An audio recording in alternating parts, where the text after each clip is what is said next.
그 교과서를 공부하다 보면 교과서 내용 전체는 다 이제 소개를 하지만 이제 특별히 이제 시험을 중심으로 이제 그 선생님들이 가르쳐 줄 때 보면 이것은 시험에 안 나온다, 중요하지 않다, 그렇게 얘기하는 부분이 있죠. 오늘 읽은 부분이 꼭 그런 부분이에요. 이거는 중요하지도 않고 시험에 나오지도 않아요.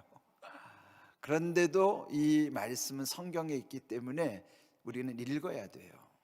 이제 그런데 오늘 이 말씀 보시면 에서의 그 족보, 그 후손에 대해서 쭉 기록이 나오죠. 이제 그렇게 하는 까닭이 있어요. 원래 그 성경의 역사를 일컬어서 구속사, 좀 어렵게 들릴 수는 있는데 구속사라고 하는 구원의 역사를 일컫는 거예요. 그러면 이제 구원의 역사에 있어서 가장 중요한 것은 예수님 자신이잖아요. 그러니까 그 예수님, 구원의 역사에서 가장 중요한 예수님에 대한 말씀이 이제 구약과 신약을 이렇게 관통하는 것이죠. 그러면 그 예수님의 족보에 이르기까지의 그 모든 중요한 인물들을 성경은 아주 소중하게 다루고 있어요. 그 대표적인 인물이 이제 아브라함으로부터 그 아브라함의 후손의 그 예수 그리스도께로 이어져 가는 혈통들, 어떻게 보면 이제 아주 중요한 흐름을 이루어 갖고 있고, 그 주변에 이제 가지가 이렇게 쭉 뻗어 있어 보면, 여러분 이제 그 뿌리에도 보면 이 본 뿌리가 이렇게 있으면 그 가지, 그 뿌리 옆에 잔 뿌리들이 이렇게 다 연결돼 있잖아요. 그것처럼 이 구원의 역사의 가장 중요한 것은 예수님과 또 예수님을 잇는 혈통에 관한 거예요. 그게 이제 구속사, 구원의 역사의 가장 중요한 물줄기와 같은 흐름이죠.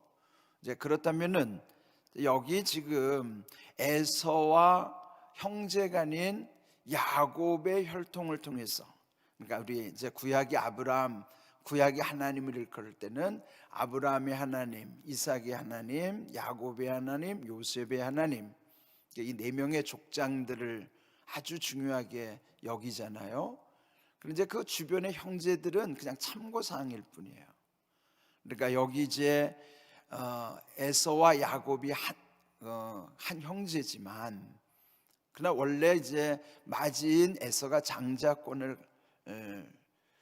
가질 수 있었음에도 불구하고, 그러나 이제 그가 장자권을 소홀히 여겼죠. 그리고 그 장자권은 야곱을 통해서 이어져 가고, 또 이제 그 야곱이 지금 우리 앞에서 본 말씀, 그 창세기 28장, 특별히 야곱이 하나님을 경험한 이후부터 그 야곱을 중심으로 이 말씀이 쭉 이어져 오는 거예요. 그러다가 이제 우리 어제 끝부분에서 언급되지는 않았지만 그 35장 이제 끝부분에 보시면 그 35장 28절, 이삭의 나이가 180세였더라. 그리고 이제 이삭이 나이가 많아 늙어 기운이 다음에 죽어서 자기 열조에게로 돌아갔다. 그리고 그 에서와 야곱이 그 부친의 장례를 치렀다. 이제 이렇게 해서 그 이삭의 시대는 그 역사로 이제 마침표를 찍는 것이고, 그런데 이제 이 앞에서 본 것처럼 이삭에 관한 그 말씀들은 그렇게 길지가 않죠. 근데 야곱에 관한 이야기들은 아주 많이 나와요.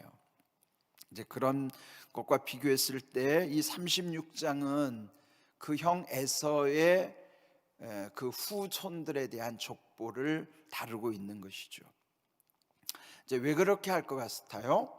이제 그런 이유는 있습니다. 물론 이제 여러 가지 이유 중에 아주 중요한 것은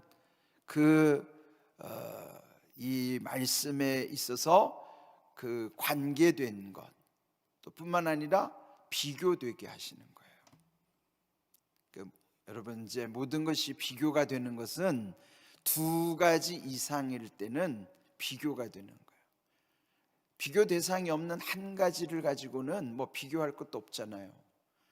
그런데 비교하는 것이 어떤 때는 안 좋을 수도 있지만 비교는 또 될 수밖에 없고 비교하는 것이 필요한 것이기도 해요. 그러니까 여기서 지금 보면은 하나님의 축복, 하나님이 주시는 복이 어떻게 흘러서 그 결과가 어떻게 나타나는가. 그러면은 그 야곱의 중심으로 그 믿음이 어떻게 아름답게 이루어져 가는가, 그리고 이 에서의 후예들은 어떻게 되어지는가, 그런 비교될 수밖에 없어요. 그것이 이제 나중에는 평가로 또 이어지고 그것이 마침내 하나님의 심판과도 맥을 같이 하게 되는 거예요. 네, 이 땅에서 우리가 사는 것도 그렇습니다. 이제 모든 것이 관계 속에서 비교가 이루어지고 그것은 마침내 평가가 되고 그것은 심판의 과정, 심판의 결과에 봉착하게 되는 거예요. 이르게 되는 것이죠. 그렇다면 지금 우리들의 삶도 마찬가지예요. 우리 자신들이 늘 비교 대상이기도 하지만 평가를 받기도 하고 마지막에는 하나님께서 심판하시는 그 요소가 되기도 한다는 것이죠. 지금 이 에서도 마찬가지예요. 성경에 이렇게 담겨져 있는 것은 그들이 하나님의 약속대로 이렇게 번성하기도 했지만, 그러나 그들에 대한 어떤 스토리가 없어요. 그냥 이런 족장들이 이렇게 이어져 왔고, 뭐 거기 보면은 누구 때에 온천을 발견했더라, 그런 것은 있는데 뭔가 하나님 나라를 위해서 중요한 사건들은 없다는 거예요. 여러분, 우리가 인생을 살다 그러잖아요. 태어나서 그냥 살다가 먹다가 죽다가 그냥 이렇게 끝나는 인생도 있어요. 그러나 한 번 태어난 인생인데 그 삶의 과정 속에서 하나님의 은혜 안에 정말 주님을 위해서 뭔가 우리가 이 땅에서 사명을 감당했다고 하는, 그래서 하나님 나라의 생명책에도 기록될 뿐만 아니라 그 행위록에도 우리들의 이 땅에서의 족적이 아름답게 기록된다면 그건 얼마나 귀한 일이에요. 그럼 우리가 믿음의 눈으로 그걸 바라보는 것입니다. 자, 그런데 이제 오늘 이 말씀 속에 보시면 특별히 우리가 주목해야 될 부분이 있어요. 6절 7절을 보시면요, 6절 특별히 셋째 줄에 보면 그 모든 소유들이 많아서 가나안 땅에서 모은 모든 재물을 이끌고 그의 동생 야곱을 떠나 다른 곳으로 갔으니 두 사람의 소유가 풍부하여 함께 거주할 수 없음이로라 그랬습니다. 이제 이거는 표면적인 이유예요. 겉으로 드러나는 이유는 이제 형제간에 그 가나안 땅에서 이제 같이 살다 보니까 가진 것도 많고 이제 그 가족들도 많으니까 이 에서가 그 가나안을 떠나서 세일 땅 에돔으로 갔다. 그건 이제 완전 분리되는 관계예요. 그러나 이제 그 이유를 여기서 보면 서로 풍부해졌기 때문에 서로 이제 이주할 수밖에 없었다 하는 것인데, 그는 겉으로 보이는 이유고 하나님의 섭리적 관점에서 보면요, 창세기 27장 39절에 그 아버지 이삭이 이 에서가 장자권을 잃어버렸을 때 그때 한 말씀이 있어요. 그게 창세기 27장 39절 40절인데 제가 읽어드릴게요. 그 아버지 이삭이 그 에서에게 대답하여 이르되 네 주소는 땅의 기름짐에서 멀고 내리는 하늘 이슬에서 멀 것이며 너는 칼을 믿고 생활하겠고 네 아우를 섬길 것이며 네가 매임을 벗어날 때에는 그 멍에를 내 목에서 떨쳐버리리라 하였더라. 이게 뭔가 하면요, 하나님이 주시는 은혜를 경우 소홀히 여겼다가 장자권을 잃어버린 자의 모습이에요. 너의 주소는 땅의 기름짐에서 멀고 내리는 하늘의 이슬에서 멀 것이라. 땅의 기름짐, 하늘의 이슬은요 다 연결된 거예요. 땅의 기름짐이 그게 하늘의 이슬로부터 임하는 것이잖아요.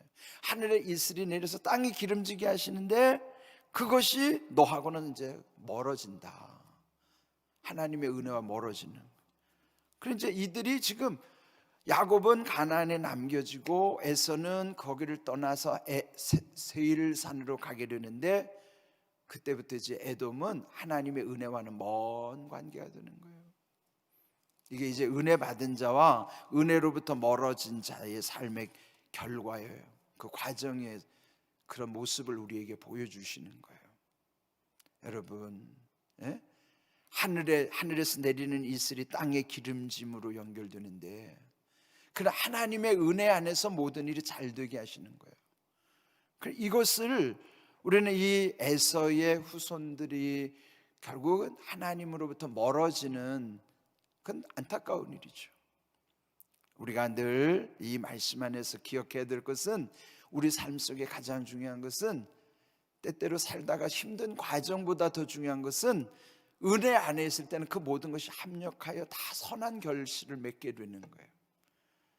지금 이 코로나를 겪어가는 과정도요, 여러분, 이것이 똑같이 힘든 일이지만 이제 훗날 이 겪어낸 과정의 저 끝에서 보면 누군가는 이 고난이 합력해서 선을 이룬가 하면 이것 때문에 망하는 사람도 있고 그 영혼이 피폐해진 사람도 있을 거예요.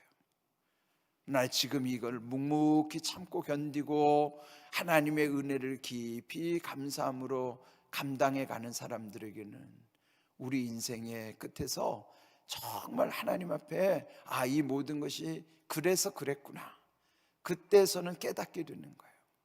지금은 이해할 수 없는 일들이라도 우리가 늘 감리교 교리적 선언 8조 우리는 의의 최후 승리와 영생을 믿노라. 아멘.